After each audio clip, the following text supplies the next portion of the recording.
শুভেচ্ছা স্বাগতম টিপু ভাইয়ের আগমন শুভেচ্ছা স্বাগতম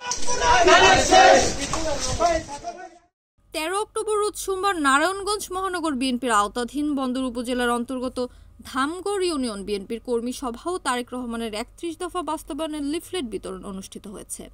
ধামগড় ইউনিয়ন বিএনপির সভাপতি মোহাম্মদ জাহিদ খন্দকারের সভাপতিত্বে এবং সাধারণ সম্পাদক মোহাম্মদ মহসিনের সঞ্চালনায় উক্ত অনুষ্ঠানে প্রধান অতিথি হিসেবে উপস্থিত ছিলেন নারায়ণগঞ্জ মহানগর বিএনপির আহ্বায়ক অ্যাডভোকেট সাখাওয়াত হোসেন খান। প্রধান বক্তা হিসেবে অতিথি ছিলেন সদস্য সচিব অ্যাডভোকেট আবু আলী ইউসুফ খান টিপু।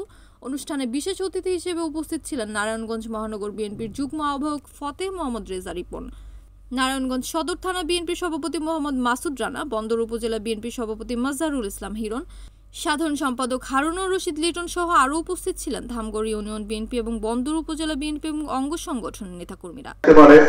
সেটা আমাদের জনসভায় নয়, বিতর্কত। যখন আমাদের বিএনপি যারা দীর্ঘদিন রাজপথে ছিল, আন্দোলন সংগ্রামে ছিল, প্রত্যেকেই সাখাওয়াত এবং টিপুর নেতৃত্বে ছিলাম। আমি চাই আগামী নির্বাচন পর্যন্ত সাখাওয়াত টিপু ভাই রাজপথে আছে, তাদের সাথে থাকবো। কি বলেন আপনারা?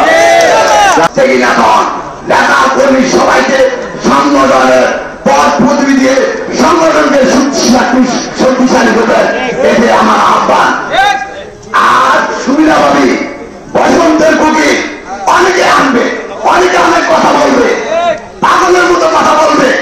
অনেকে বলেন যে আমাদের মধ্যে অনেকে নাকি মেম্বার পাস করার যোগ্যতায় বাংলা ছবি আমি বাংলা ছবি দেখি না, কোন ছবি দেখার অবস্থায় তো বাংলা একটি ছবি দেখেছিলাম, মান্নার ডায়লগ দিয়েছিল যে জীবনে অনেক চেয়ারম্যান এমপি মন্ত্রী বাড়িতে যদি চেষ্টা করতাম আমি তো ছোটখাটো একটি মন্ত্রী হতে পারতাম। ওই বিএনপিকে পছন্দ করে গত 15 বছর ফ্যাসিস্টরা এই অনেক অন্যায় অত্যাচার করেছে। আমরা আপনাদের প্রতি কোন অন্যায় অত্যাচারকে মেনে নেব না। আমরা আপনাদের সাথে আছি, আপনাদের যে কোনো আপদে বিপদে আমরা আপনাদের পাশে থাকবো ইনশাল্লাহ।